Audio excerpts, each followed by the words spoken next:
एक छोटे से गांव में अरीब नाम का एक लड़का रहता था।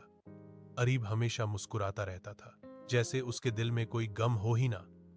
मगर हकीकत यह थी कि उसकी मुस्कुराहट के पीछे एक बहुत बड़ी तन्हाई छिपी होती थी। अरीब की अम्मी उसके बचपन में ही गुजर गई थीं।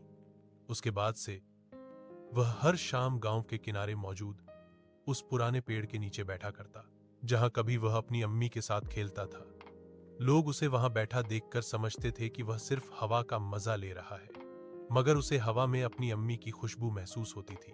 एक दिन शाम के समय गांव में तेज बारिश हुई, मगर अरीब फिर भी उस पेड़ के नीचे जा बैठा। उसने आसमान की तरफ देखा और कहा, अम्मी, आप जहां भी हैं, मुझे आज बहुत याद आ रही हैं। अचानक तेज हवा चली और पेड़ की एक टहनी से फूल टूटकर उसके हाथ में गिर पड़ा।